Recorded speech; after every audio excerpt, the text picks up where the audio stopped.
Welcome to the CCNA Wireless 200-355 course. Now we'll be talking about a couple of topics that will be, not a couple of topics, quite a few topics actually, that will be in this course. But before we do, let me tell you who I am. I am Lazaro Diaz. I will be your instructor. I'm CCNA, CCNP, MCP, A+, Network Plus, Security Plus, among others. CCNA routing and switching, usually I just said, and CCNP routing and switching. All right, you can get a hold of me at the following links right there. Okay, but more importantly, I wanted to let you know the prerequisites that you need in order to take the CCNA Wireless. According to Cisco, the prerequisites are your CCENT certification, or if you have the full-blown CCNA routing and switching certification, and you have any CCIE certification, then yes, by all means, you can take the CCNA Wireless. Okay, if you're a CCIE, I don't think you should have any problems. Okay, so that will be the prerequisites according to Cisco that you are required to have before starting the CCNA Wireless certification. But now let's go to look at the topics that we'll be discussing. All right, we are going to be talking about radio frequency signals and modulation. How are we going to be able to carry information across a carrier wave through the air?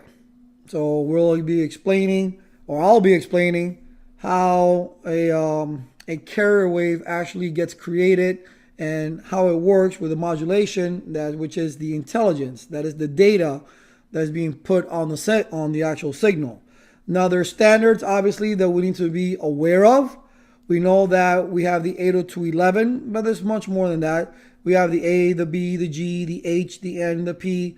We have amendments to that, which is the I, the K, and the V, which we will talk much later on in the course. But there are standards and there's regulatory bodies that we need to adhere to, especially when it comes to frequencies and power max that they give us in order for us to use. We'll see how RF signals work in the real world. We are going to get into things like reflection, refraction, deflection, diffraction, absorption, scattering. All these things, anything and everything, as you already know, they bump into a wireless signal. Because remember, the higher the frequency, the smaller that carrier wave, no more things interfere with it. Because we will be breaking down the carrier wave into its amplitude, all right?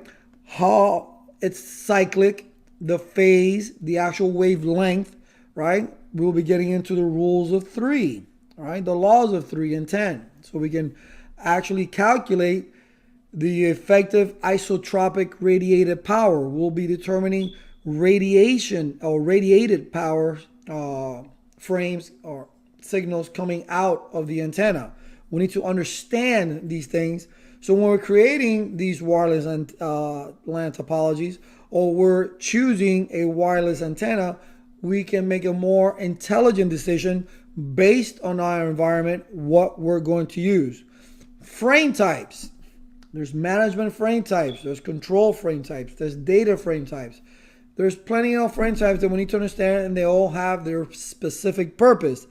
Because in wireless, it is a shared medium. So what do we use? CSMA, CA. Not CD, because we can't detect it, but we can try to avoid it as much as possible through the use of timers. We need to understand the coverage with wireless APs. Is it enough with one AP? Do we need 2 APs, 3 APs, 4 APs? And if we do, what frequencies are we going to run in? Are we going to run these APs at? Is it going to be mixed 2.4 gigahertz and 5 gigahertz? Or are we going to just run everything at 5 gigahertz? And if so, why are we doing this? So all these things we're going to go over and we'll be explaining. Security fundamentals. The most basic of all, open access, which is no security whatsoever. You do not want that, but we'll get into the security. Are we going to set up radius? Yes, we will. All right. Are we going to just use WEP? Not used anymore. You're going to find out that WEP and LEAP, both of those two, that LEAP was made up to help WEP using TKIP.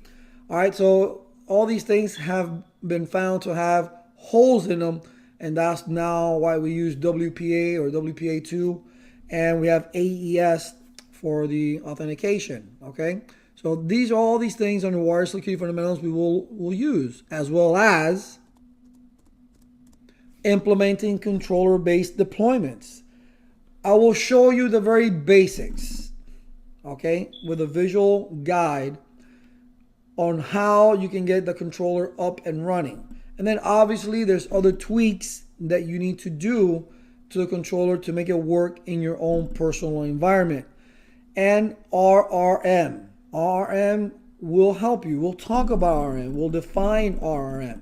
We will see through visual aids how RRM, you'll be able to tweak it to go ahead and give you more power if need be. Dynamic channel changing, right? If it needs to go from one channel to the other, it'll do that for you automatically. Coverage areas. If it finds holes where an AP is out of an area, RRM can detect that and make changes accordingly, or at least throw a flag up and let you know. That way it'll make your job administering a wireless network. So as you can see, there are quite a bit of topics that we need to go over, but these topics are not only for your certification, they're also for real world purposes, because we'll be talking about radio site surveys and we'll be talking about physical site surveys. This is extremely important because that is what's going to give you what frequencies exist already, what type of interference am I going to run into, where will be the best place to put my AP, can I put my AP there, is it safe, is it away from prying eyes, is it away from people that just want to touch the antenna. So these are things that we need to learn. Wireless is a very curious animal, all right, because like I said, everything interferes with it, and security is a very, very big part, to the point that you may decide just to use certificate of authority as well. So with all that said, I welcome you to the course. I hope you like it, and let's get started.